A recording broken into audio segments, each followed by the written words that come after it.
Lego, JoJo's Bizarre Adventure. That's right, we're back for round 3, with part 3.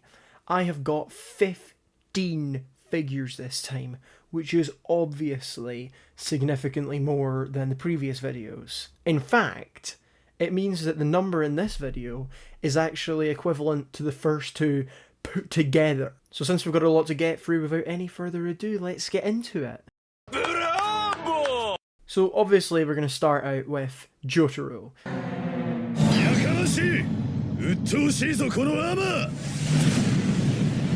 The main character of this part, the new JoJo for part 3, who is effectively the main character of the entire series. So to start off Jotaro, we're going to go with these black legs.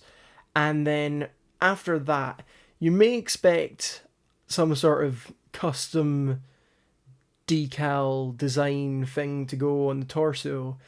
I didn't do one for Jotaro, because any details that would be worth adding, like the fancy belts or the chain, would be too small on minifigure scale for it to really matter.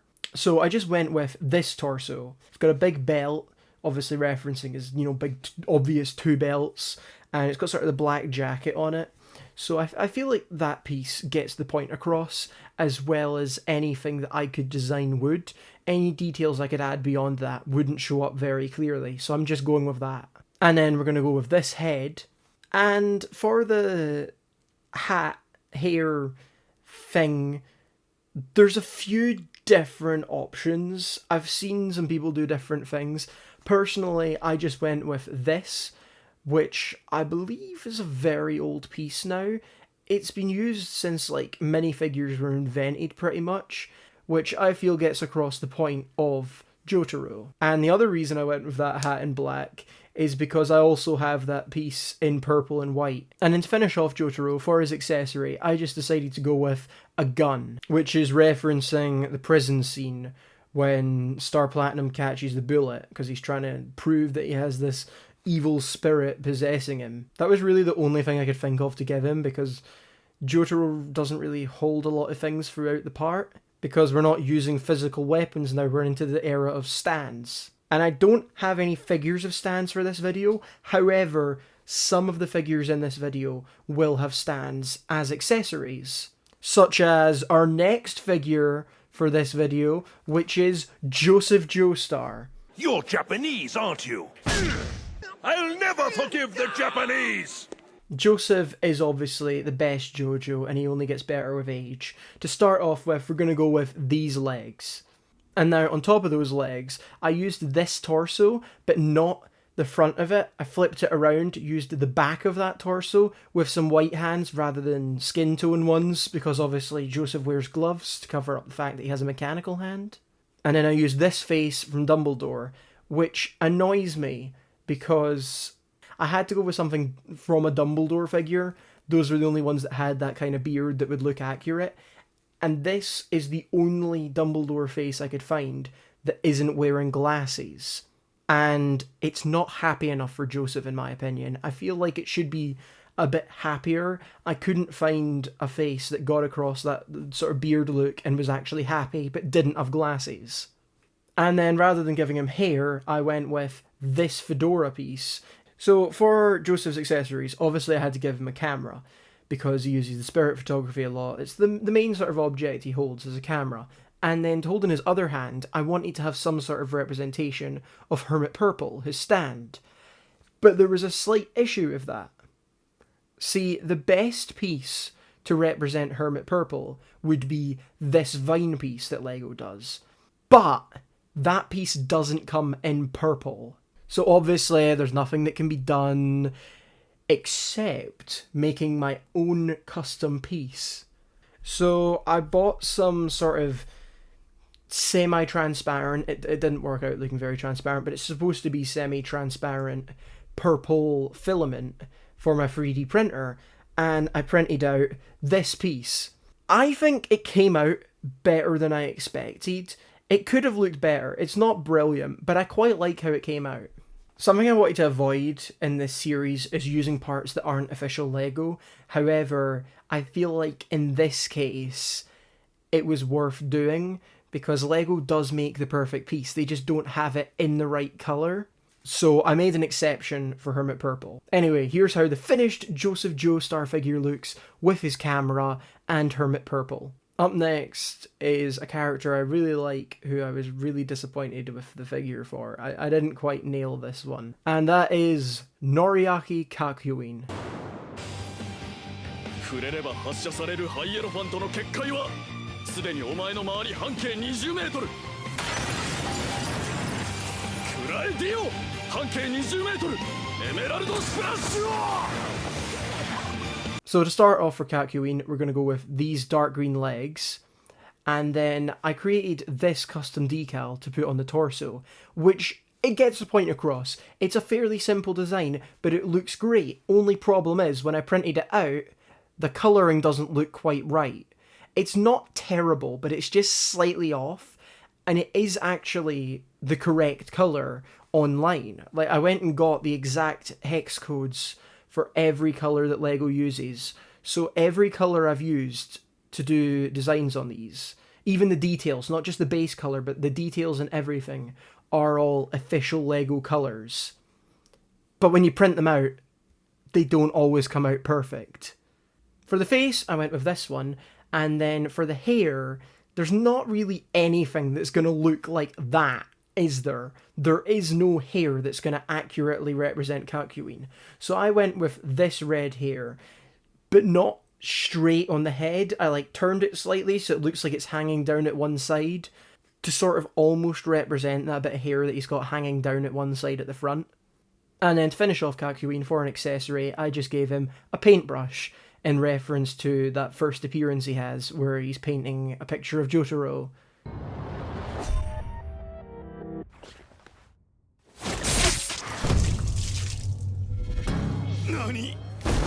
That part that everyone thinks is an ability that Araki forgot about, even though it's quite clear that he just hit him with Hierophant Green.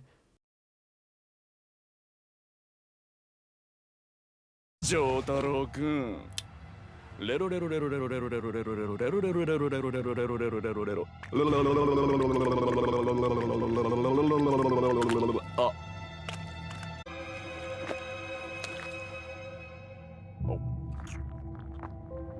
And now we move on to my favourite character from part 3, who is honestly probably my top 3 characters out of the entire show. And that is, of course, the man, the myth, the legend, Jean-Pierre Polnareff. He says your underwear is showing. Yeah, nice! For Polnareff, we start off with some grey legs, and then I designed this custom print, which I'm really happy with. I think this is one of the better ones, and it also came out looking better as well. I just put it on a black torso with the light nougat arms, and I think it looks really good. And then for the face, we went with this one for Polnareff, bit more locked in than he sometimes is. And then for the hair, I went with this hair that was originally used for Zane in Lego Ninjago. Now, I do think it would have looked better if it was in white, but this piece doesn't come in white. And technically they do refer to his hair as silver in the show, even though it's more of a sort of white-grey kind of colour. So the silver hairpiece will just have to do. And then for accessories, I gave Polnareff a rapier in reference to Stan's Silver Chariot, and a magic lamp in reference to the fight against Cameo's Judgment? Is Judgment the name of the stand? Yeah, it is. Judgment. Yeah, Judgment is the stand that works like a genie, and Polnareff makes the wishes and blah blah blah. That's what the magic lamp's a reference to. Which is obviously a pretty great episode, because, spoiler warning, Avdol comes back to life. Well, technically he doesn't come back to life, he wasn't dead. But speaking of Avdol, he's up next! Yes, I am! To start off Avdol, we're going to go with grey legs again, similar to the ones that we just used for Polnareff. And then originally I was just going to go with this torso, but then last minute, before printing out all the decals, I decided to do one for Avdol as well, so I designed this, which... the colour's a little off on this one when it was printed out, but I do think it still looks pretty good. I'm fairly happy with it. And then on top of that, I put on this red scarf piece. Sometimes the scarf's orange, sometimes it's blue, sometimes it's red. I think the red one looked best. Also, availability of pieces in different colours and whatnot. And then I went with this face for Avdol, and to finish him off, I went with this hair. Now for an accessory for Avdol, I wasn't quite sure what to go with. I kind of considered a flame piece in reference to Magician's Red, and then I thought about maybe like a 1x2 white tile to be like a card in reference to the tarot deck or something, because he's like a fortune teller. And then I thought, how about a crystal ball? So I got a little round black disc piece and took the head from Mysterio and made this little crystal ball for Avdol to hold in reference to the fact that he's a fortune teller. And I quite like how this came out. It's a bit of a stretch for an accessory for Avdol, but I like how it looks. Up next is the return of a character who I kind of hate, Dio.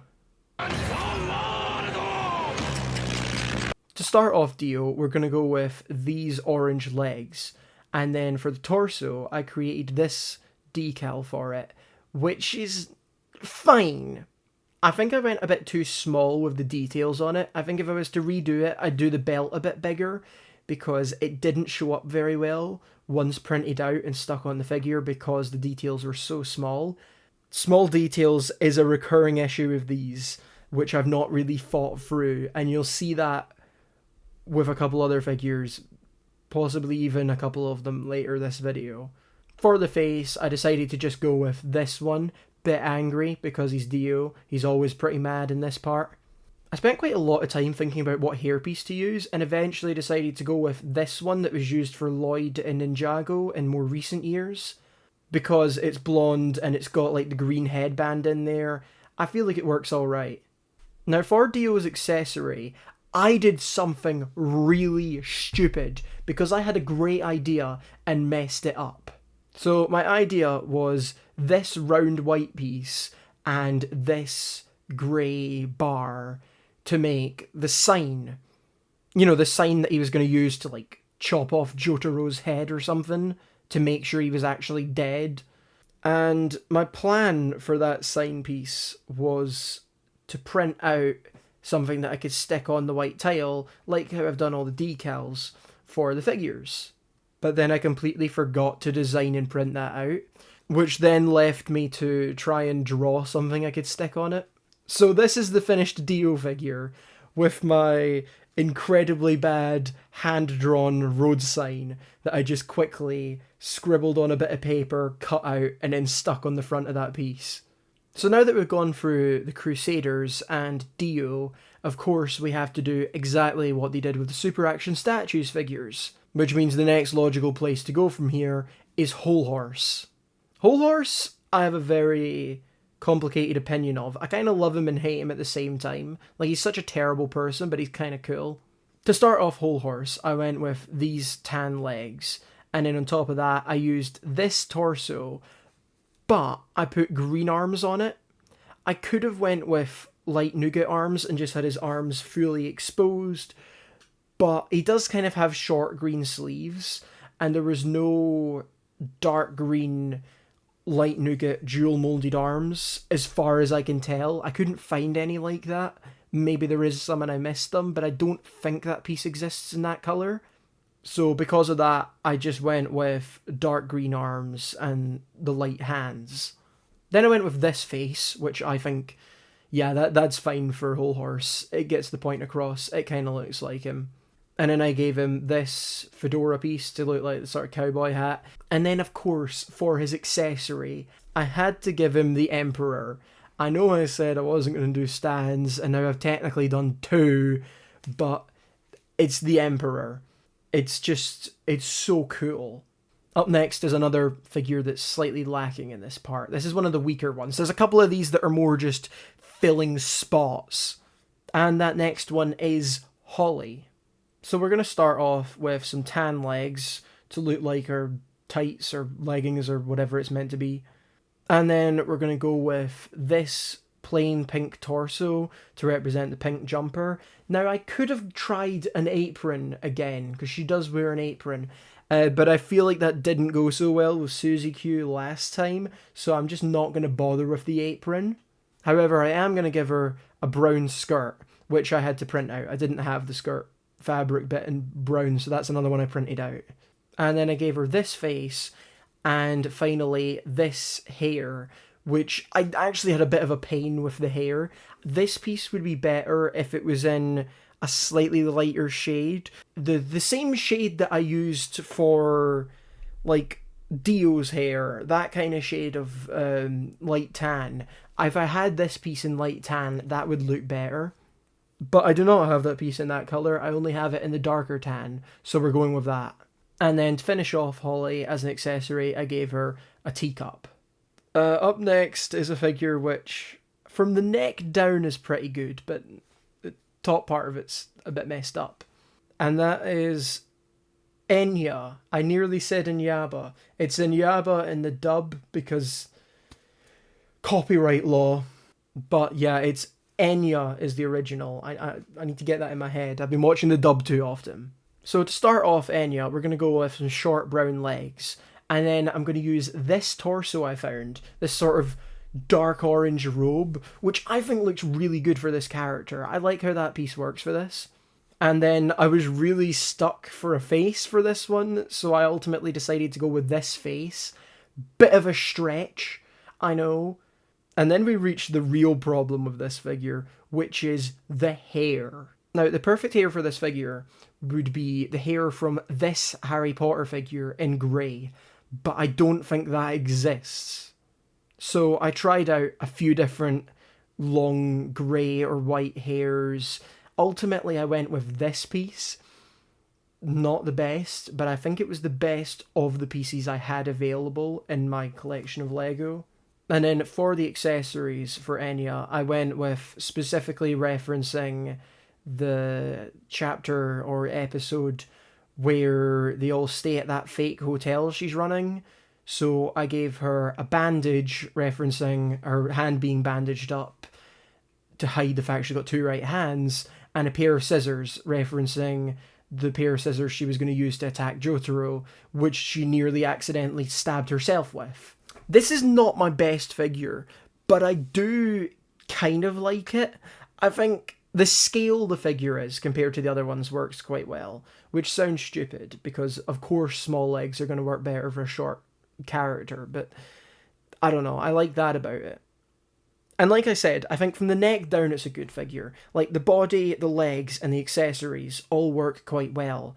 It's just the face isn't the best and the hair's kind of lacking. But making up for that, I think this next one is better. And that is possibly my favourite villain from this part, Mariah.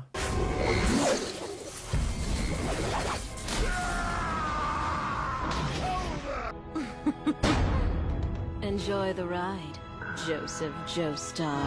What the hell? You can't be serious! Once you've made contact with the magnetic field surrounding my stand, Bast, you've sealed your fate as there's no escape from its deadly power. Mariah is a great example of something they say a couple times about the most simple stands being the most powerful. Her ability just turns people into magnets, but she nearly takes down two of the most powerful characters in this part. I say two of the most powerful. Avdol's got a really powerful stand. Joseph's stand isn't powerful, but he's got the battle IQ. So for Mariah, we're going to start off with some dark grey legs, and then I'm going to go with this black skirt piece.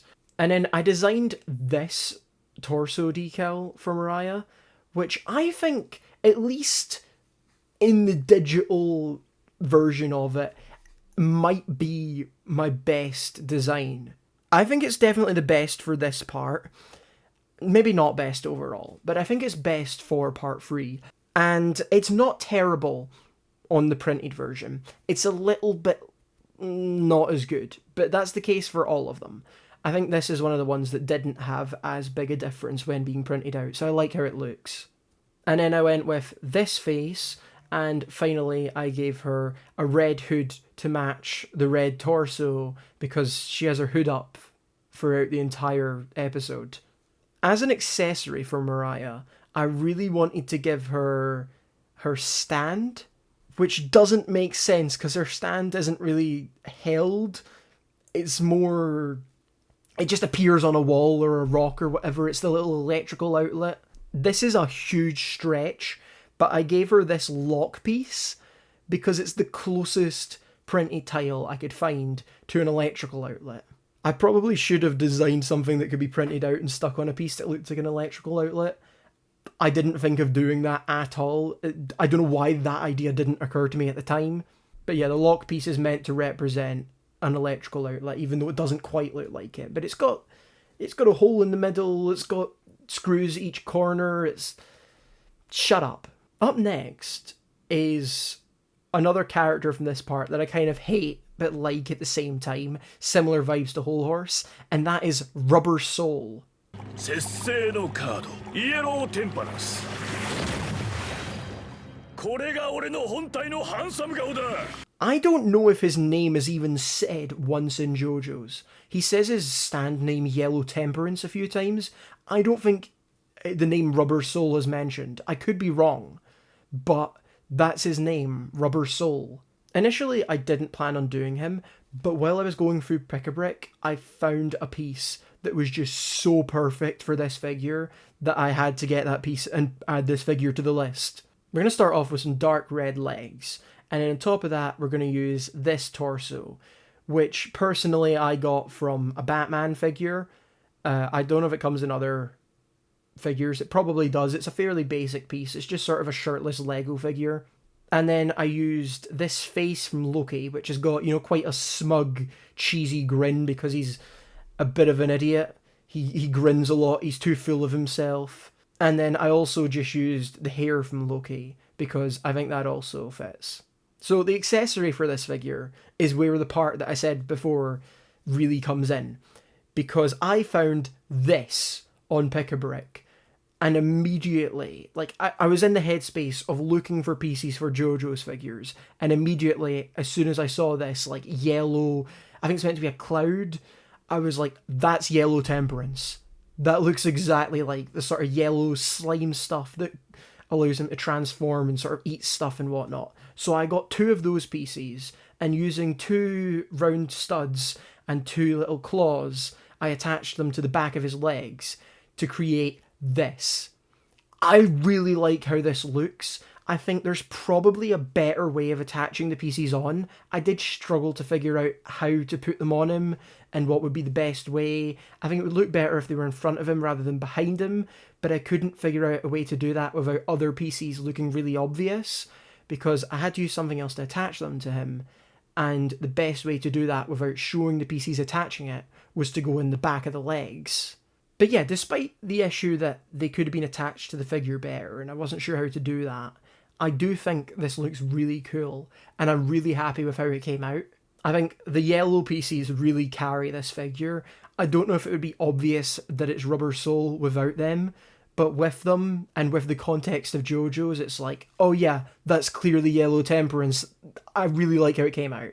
So next we have another villain that I really like from part 3, which is Darby. Specifically the first Darby, not the other Darby. I'm not even going to attempt to make the second Darby. Why would I do that to myself? So for Darby, we're going to start off with some black legs. And then I took the torso from this figure of Robin from the Lego Batman movie, but put some white arms on it. The shirt that he wears under his sweater vest, sometimes it looks more white, sometimes it looks more blue, but I decided to go with white because there was a white collar on the piece that I was using for the torso. The face was definitely a struggle.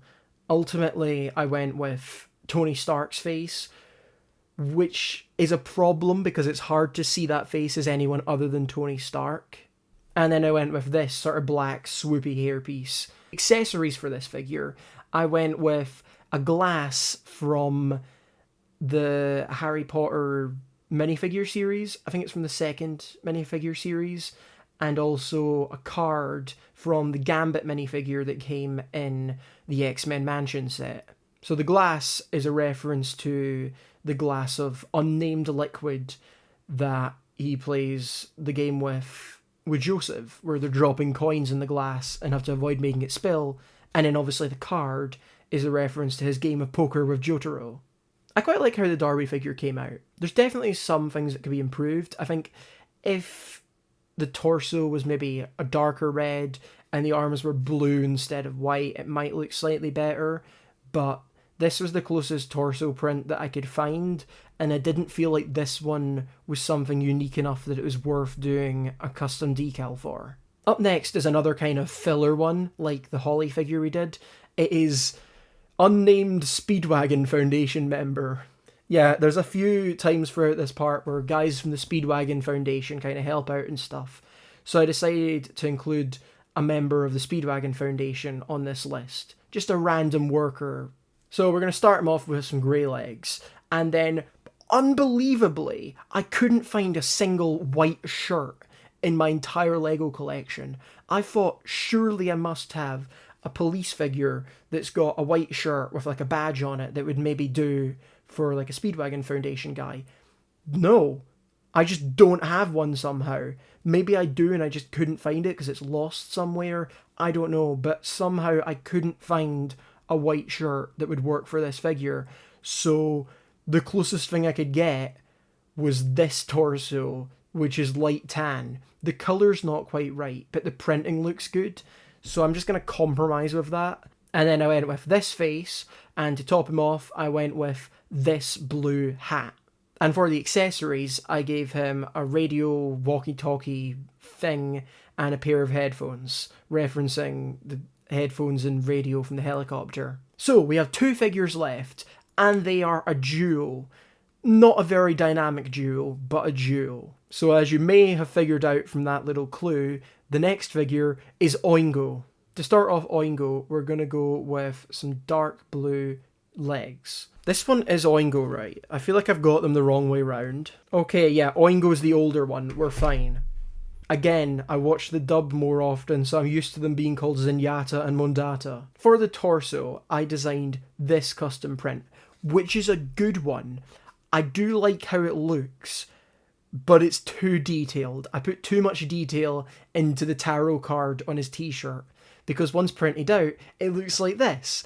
It's not really high enough resolution on the printout for it to look that good. It's not terrible. I do like how it looks overall. You just can't quite see all the details on the t-shirt design. Then I went with this head, which I think was the one from the Namor figure, which I did already use for cars, but oh well, we're using the same face again. And then I'm going to use the same hat I used for the Speedwagon Foundation guy, but in green. And then for an accessory, I went with this round orange ball piece. I don't know quite what it's meant to be. It was used as a basketball in the X-Men mansion. That's where I got the piece from. But in this context, it's supposed to be the orange peel that he made a bomb inside of. The weird, like, orange bomb thing. Yeah, that's what that's supposed to be, because that's the best reference I could think of for it.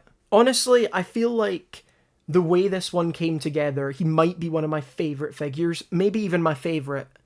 At least from this part. And, of course, to go with it, we have another pretty good one, I'd say. Because now we're making his brother, Boingo. We're going to start off with some sand blue legs.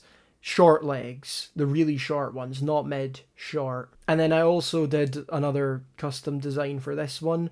Pretty simple. This might have been unnecessary this time looking back, but I got a bit carried away and made one anyway. So we put that design on a torso of the same colour with some light tan arms and some accurate hands. And then I gave him this face. For the hair, I was lost. There's no hairpiece that's going to be 100% accurate to this. So I went with the hair that was introduced for Kai in the Lego Ninjago movie, which I think looks alright. It's very vertical, and I feel like the verticality is the main aspect of this. It's messy and it's tall. That gets across the point. And then to finish off our final figure for this part, I gave him a purple laptop.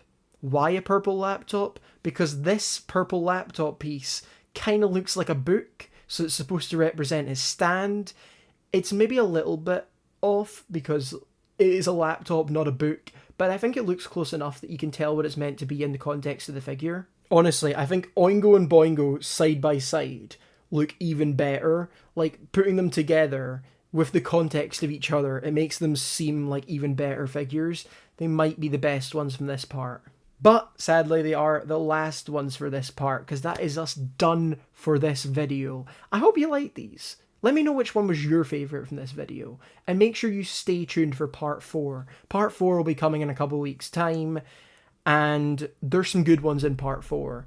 So, thank you again for watching, have a great day, I will see you in the next video. Goodbye.